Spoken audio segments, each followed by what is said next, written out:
Hello, friends, comrades, and interested others.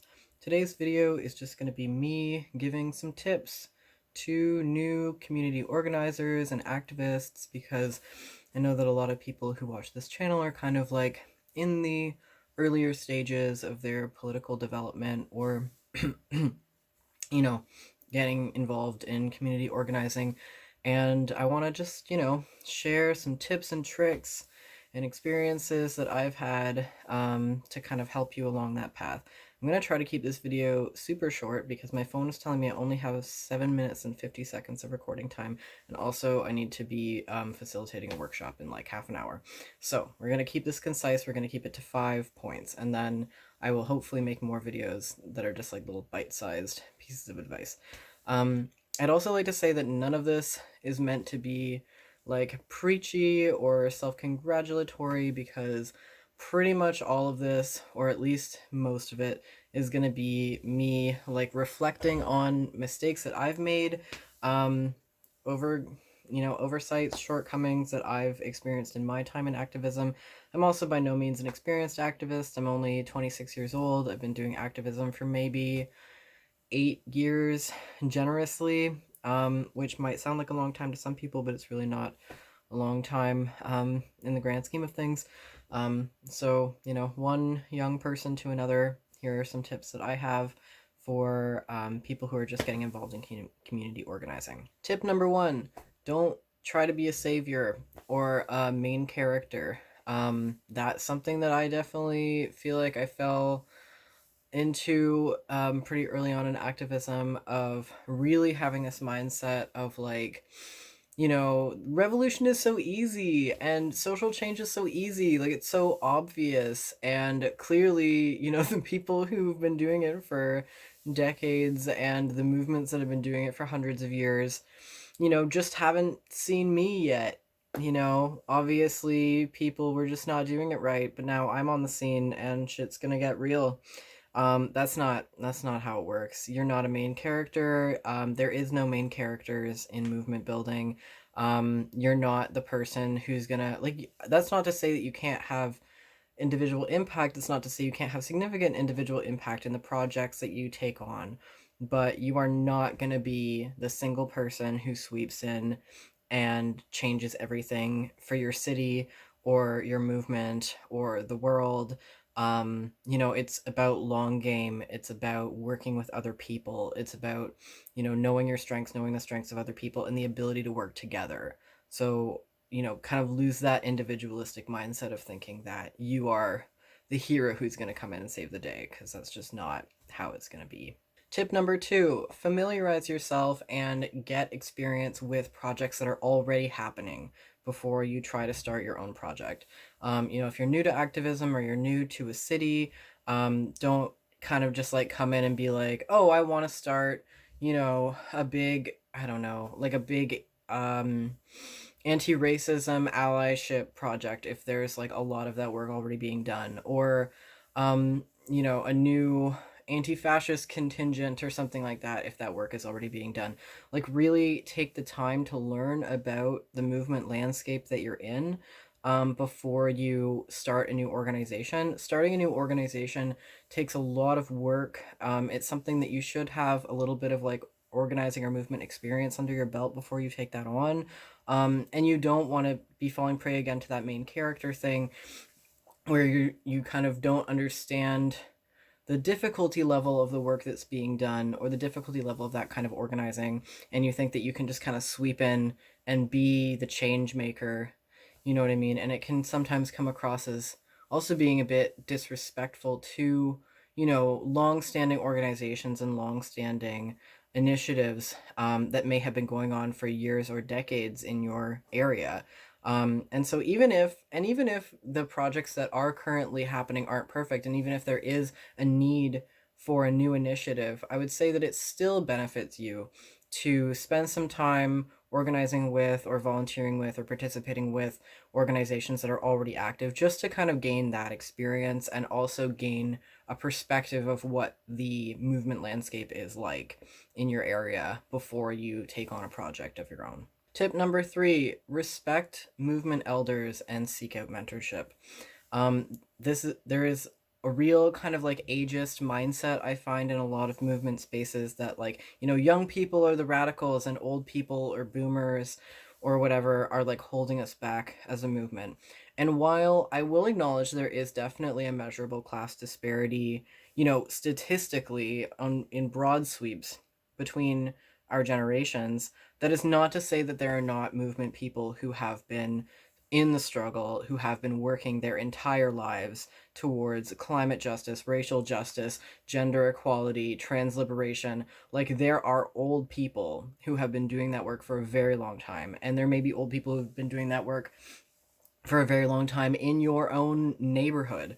And so, don't kind of like take this mentality that old people are the problem, because those people that have been in that movement for decades or their entire lives doing that work are not part of the problem. And they, are really have an understanding of that struggle that us as young people don't have, that we can really benefit from. And so, don't kind of isolate yourself in like a one generation movement of like only organizing with other young people. Really do seek out the elders who are organizing near you. And really value if someone wants to mentor you, if someone wants to give you a piece of advice, if someone wants to take you under their wing in some way, even if they're not that much older than you, even if they're just a more experienced activist, do be receptive to that and do like appreciate and respect that. And I mean, also in the same hand, know that mentors and elders are not perfect people. You're never going to be taught by someone or mentored by someone who is not a deeply flawed human being. So also, on the other hand, kind of avoid idealizing your mentors, but definitely, don't step into a thing and think that you already know everything you need to know. Definitely like appreciate the people who are going to be there to teach you. Tip number 4 is play to your strengths and skills. So, in activism, a lot of the time, we can kind of like really glorify certain types of work, or certain types of work get a lot of attention and things like that. Like, people are like, oh, those frontline anti-fascist people, or people who are just doing a more like a type of work that gets more public attention or media attention or things like that. Even being a propagandist or being a graphic designer sometimes is like something, everybody thinks that they should be making YouTube videos. Um, but play to your strengths and like know what your skills are, your interests are, and what you're good at, because anything that you do can be used in the interest of the movement. And it doesn't have to be something that is seen as like a quote unquote like activisty skill. Like, you don't have to be a public speaker, you don't have to be an artist, you don't have to be like a fighter, you don't have to be, someone who can do like martial arts training or things like that. Like, if you're a cook, if you like cooking, that's fucking fantastic. The movement needs cooks desperately. Needs cooks to cook for food serves, needs cooks to cook for your comrades, needs mutual aid support. Like, cooking is fantastic. If you're a tradesperson, another fantastic thing. Like, if you are an electrician or a plumber or any kind of skill like that, that is definitely something that is needed within the movement. If you have woodworking skills, if you are an artist, if you are a musician, if you are if you're someone who just likes to read, if you're a writer, I don't know, I'm just trying to pull up things off the top of my head. But any skill that you have, any interest that you have, any strength that you have can be used in the interest in the movement. And you don't have to be a jack of all trades. You don't have to be, a media talking head. You don't have to be, only existing within this very selected skill set that activism really seems to praise. Anything that you can do, like background work, is so important, and care work is so important. Which brings me to point number 5 of this video. Respect and acknowledge care workers. Please, please, for the love of God, respect and acknowledge care workers in the movement. Respect and acknowledge people who cook. Respect and acknowledge the people who are doing the dishes. Respect and acknowledge the people who are setting up and taking down chairs at the event. People who are doing the emotional support, people who are counseling people, people who are making things, people who are The people who are making the banners and bringing snacks to meetings and making the coffee and, I don't know, doing laundry, making hats for people, like all of this background work that really is, if we're talking political, which we are, is feminized labor, is essential for any other activist or movement work to happen. Like, in order for any movement work to happen, people need to be fed, people need to be taken care of. The events need to be organized and set up and taken down and things like that. Like, none of our other work, none of our more front facing work or our more glamorous work happens if care work doesn't happen.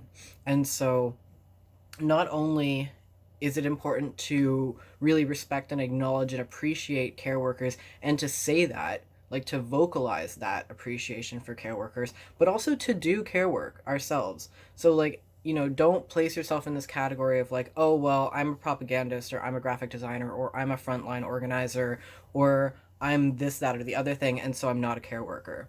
Because all of us should really be doing our part in helping out with the care work at some point or another, especially when we're acting in allyship. So, especially, if you are a white person who is doing some sort of allyship work with people of color, if you're a white man, especially in organizing space, not to play identity politics, but we do need to talk about how white men behave in organizing space, do the dishes. Like, be the person who does the dishes, be the person who cleans up, be the person who is someone that people can talk to. Like, if you are acting in allyship, you should really be assigning yourself those care roles so that the people who are, the more affected on that particular project or on that particular initiative, can be taking the forefront. And so, yeah, respect and acknowledge care workers, and also do your share of the care work, because that is no movement work happens if care work doesn't happen. So that is my quick, I hope this was quick, video, just 5 tips for people who are new to organizing. And I have way more tips written down, so I'm hoping to just make these little bite-sized videos, sharing some advice and perspective that I have from my experience organizing. I hope this was helpful, informative, educational to you. I also just want to take a brief moment to, sorry I'm talking really fast, but I do have to get to another thing that's happening in like 10 minutes. But I want to just take a moment to plug a workshop that I'm facilitating on Thursday, January 14th at 6 p.m. Eastern Time. I'm facilitating a trans allyship webinar. It's called Beyond Tolerance, a trans allyship webinar. I will include a link to the description on the Eventbrite page. It is it's not pay what you can, but it is sliding scale. So you can kind of choose your price if you're like a low income person. There is some accommodation for that, although it is a paid event. And, if you are making it your New Year's resolution or something to learn more about social justice issues, I'm really proud of this workshop content. Honestly, I feel really good about it, and I've received a lot of praise on it from the workshops that I've done for both the public and organizations. So I'm going to be trying to do that once every 2 months or so. You can also follow my Facebook page where I post about that. So if I've got an event coming up where I'm doing a workshop or something, that will be posted on there. And also just reminding people that I have a Patreon, I have a PayPal. I'm recently unemployed again. I was briefly employed at a formal job, but my disability issues caught up to me. So, doing these workshops and videos is my only way of making money in addition to ODSP right now. So if you want to, and if you have a couple bucks to spare, you can throw it to my PayPal or Patreon if that is something that feels good to you. I hope that I will have a bunch more content coming up before the end of the year, because I know that I made a promise to you guys that I would be putting out 1 video a month, and I haven't always followed up on that. So I'm going to try to put out some new videos so that at least by the end of the year, there will have been 12 new videos.